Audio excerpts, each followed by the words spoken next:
Good morning. We've had a lot of burn, so I found this little spot where you can see some of the land around Keystone Lake. Thank you for being with me this morning. Chapter 2, The Literature on the Blues.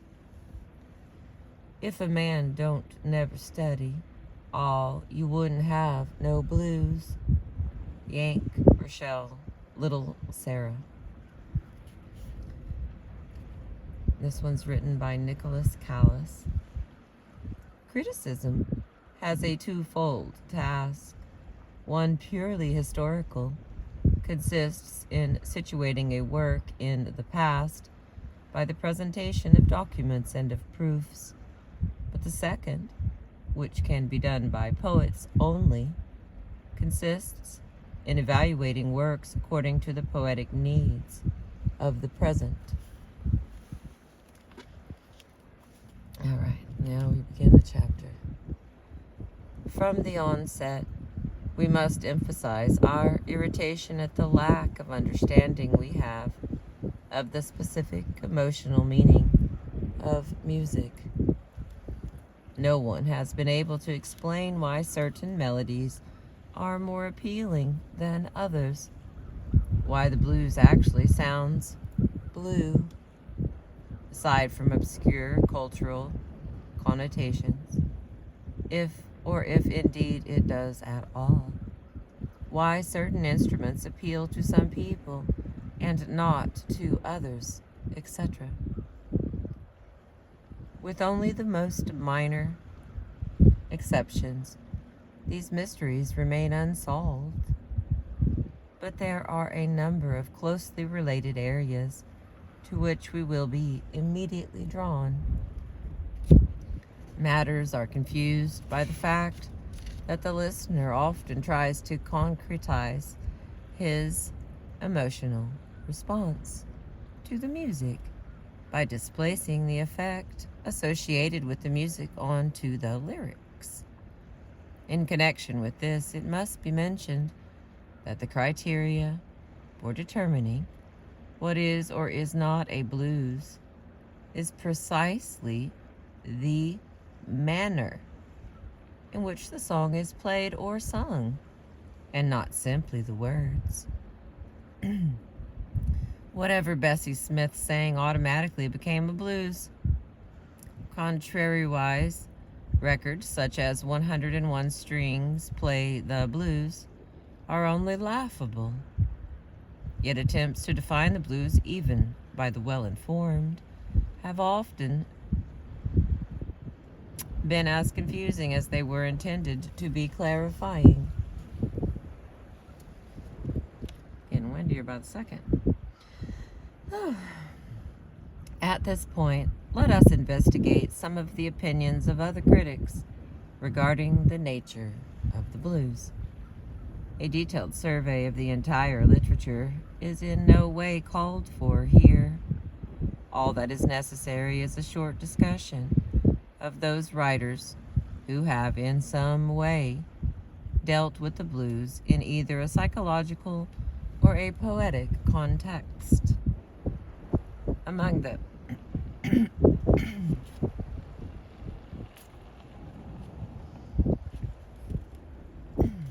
the earliest scholarly investigations of black music are the works of Howard W. Odum and Guy B. Johnson.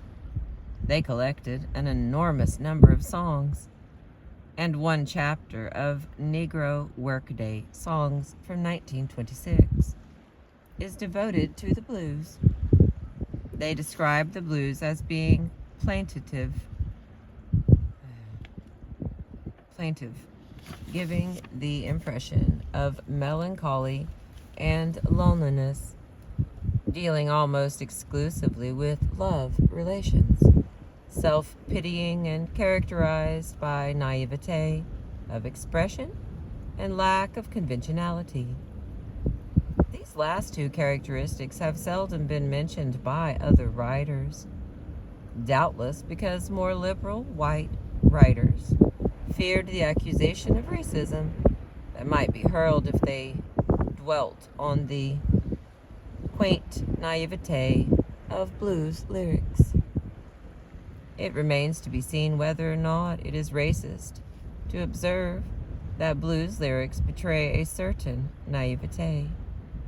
More peculiar is Odom and Johnson's discussion of the blues singers' self-pity. They consider this from a psychological perspective, calling it rationalization, by which process the singer not only excuses his shortcomings, but attracts the attentions and sympathies of others to its hard lot. That this ignores the entire process through which the blues becomes a creative, poetic, liberating force is beyond question. 2. It fails to do justice to the nature and function of negation. More treacherous, however, is their tendency to gloss over any discussion of the actual circumstances facing the black blues singer, and by emphasizing only the psychological facts, implying that to the blues singer reality should be no more painful than it is to the white bourgeoisie. In the hands of Odom and Johnson, psychology was merely an instrument of reaction. Almost 30 years later, Samuel Charters published the first full-length study of the blues, titled The Country Blues, 1959. This was followed in 1963 by another work by the same author, titled The Poetry of the Blues. If the former had nothing to say on the question, the latter was a vacuous,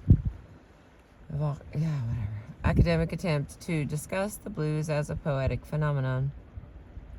The result was a collection of lyrics interspersed with Charters' inane comments on imagery, symbolism, versification, form, personification, simile, metonymy, etc. A mere catalogue of poetic devices.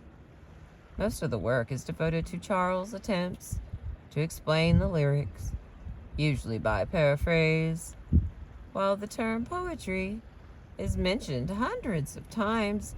Its essence clearly lay beyond the bounds of Charters' conception.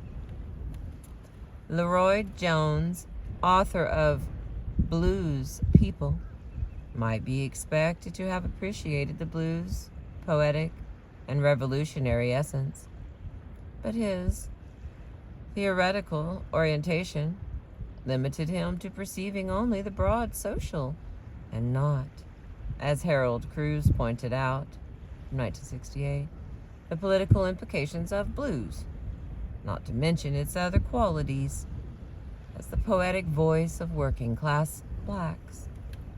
At first sight, it might appear strange that Leroy Jones, who has himself written poems, had so little to say about the blues as poetry.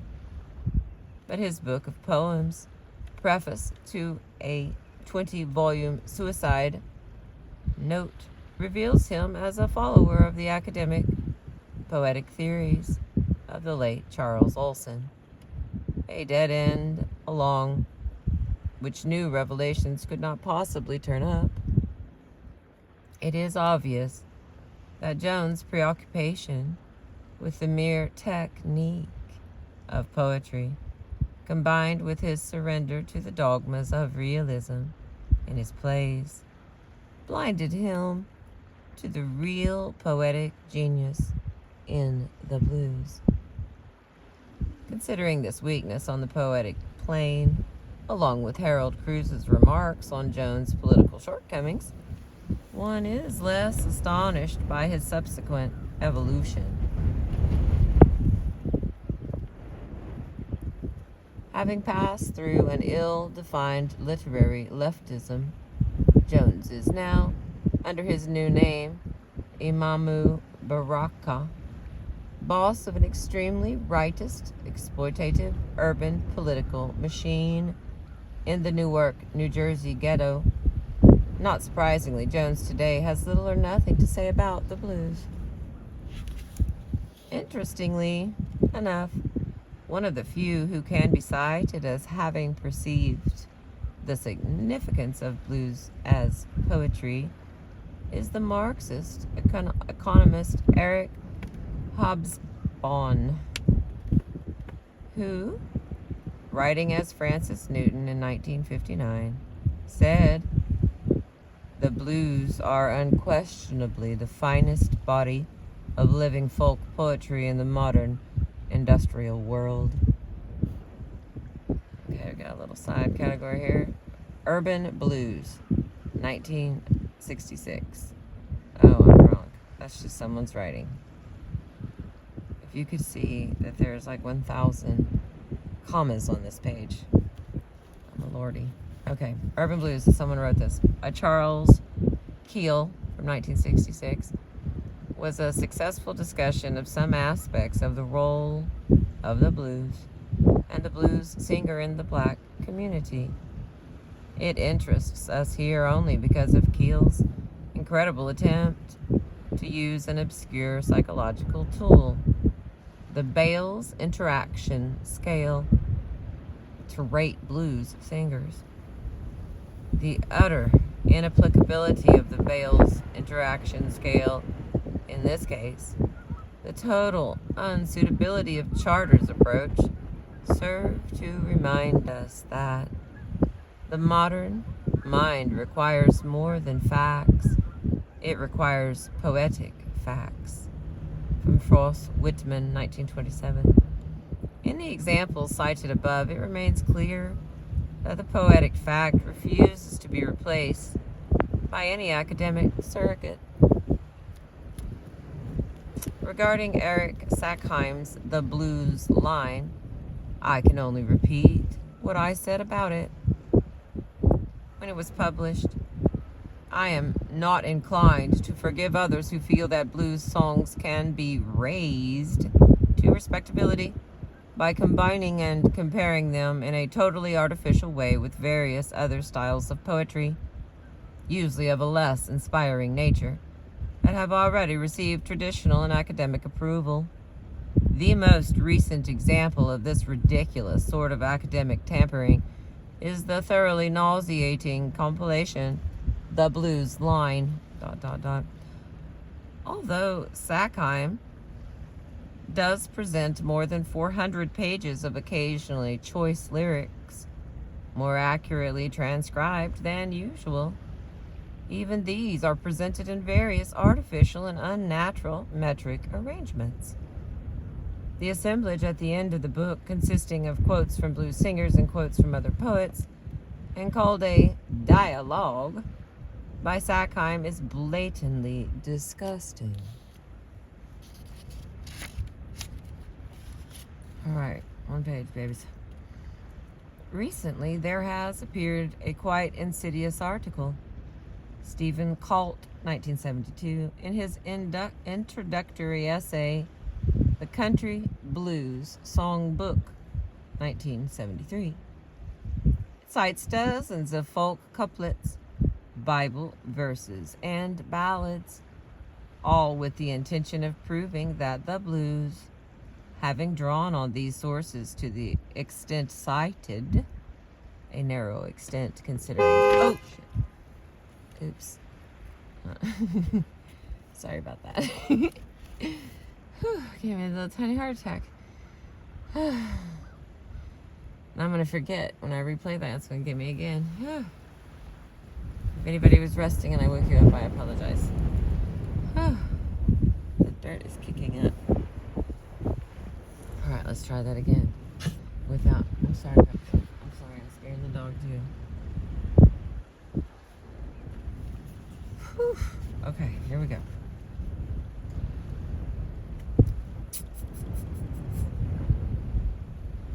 God, these sentences are unreal. Recently, there has appeared a quite insidious article. Stephen Colt, 1972, in his introductory essay to the Country Blues Songbook, 1973, cites dozens of folk couplets, Bible verses, and ballads, all with the intention of proving that the blues, having drawn on these sources to the extent cited, a narrow extent considering Cult's examples, discredits itself in terms of poetry and originality. Cult has become the strongest proponent of the theory that blues songs lack imaginative and creative qualities.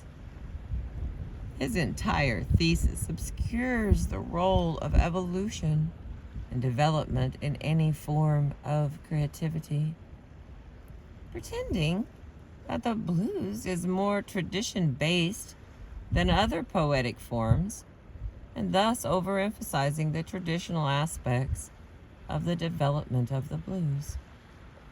Cult not only miscomprehends the dialectical and historical aspects of creative activity in general, but also ignores the presence of actual originality in the blues by citing only songs for which he could find historical antecedent and ignoring all others.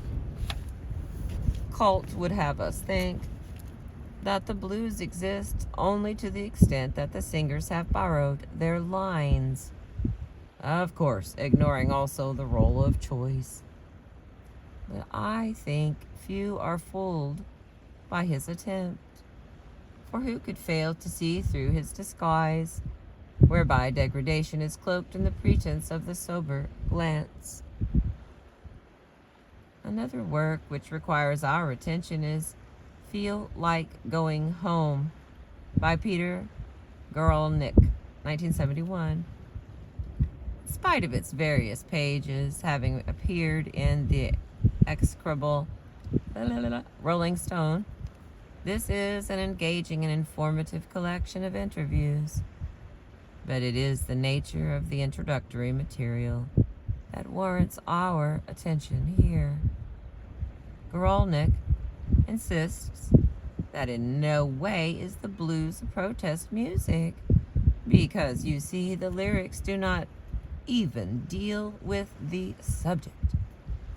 As if this were not bad enough, he remarks further that blues as poetry, was another well-intentioned romance on our part.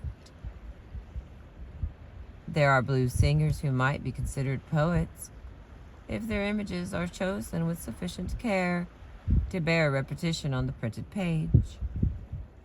It will be made clear that a real grasp of the nature of poetry, protest, and revolt lies wholly outside such a superficial and linear conception. That poetry is a dynamic force that plays an indispensable part in the psychic and social life of mankind. And it is not merely an academic term for pompous, metaphorical metricity will be made clear, I trust, in the following pages. There is reason to question why the psychology and dynamically poetic nature of the blues is so little discussed. The answer, in part, is that the blues has only recently become sufficiently popular to attract attention from psychologists, professors of English, or other specialists in hindsight.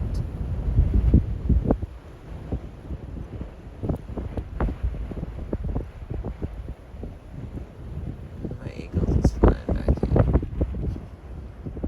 Above that tree, if you can see it. All right. Non-academics perhaps feel that psychological and poetic investigations are still the exclusive province of academia. The sadness of this state of affairs makes it no less true.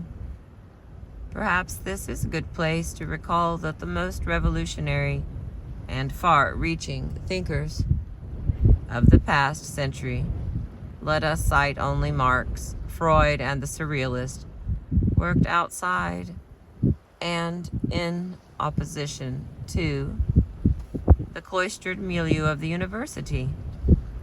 The Surrealists particularly have consistently fought to destroy the web of mystification that obscures the processes of creativity, and to demolish the conception that bourgeoisie ideology, with its infamous obsession with talent, provides the only criteria for exploration. The task is difficult, but one must harbor only the most fervent distrust for those who feel it will not be accomplished. Regarding the blues, the surrealist movement has already made its position clear. This book is a contribution to that demonstration. Here's our special little last note. Surrealism will demonstrate why the blues singers Robert Johnson and Petey Wheatstraw are greater poets than T.S. Eliot or Robert Frost or Carl Shapiro or Allen Ginsberg. Rosemont, 1968. All right, that is the end of chapter 2. Chapter 3 is very short, but this wind is so terrible. I don't even know if you can hear me. So I'm going to listen to some of this back and decide if I can read us a little bit more. Oh yeah, I need to show you my book. Oh my Lord, there's our book. Oh my goodness. I'm going to admit I did not check the weather, so I didn't know it was going to be like this. But I appreciate you. Thank you for being with me.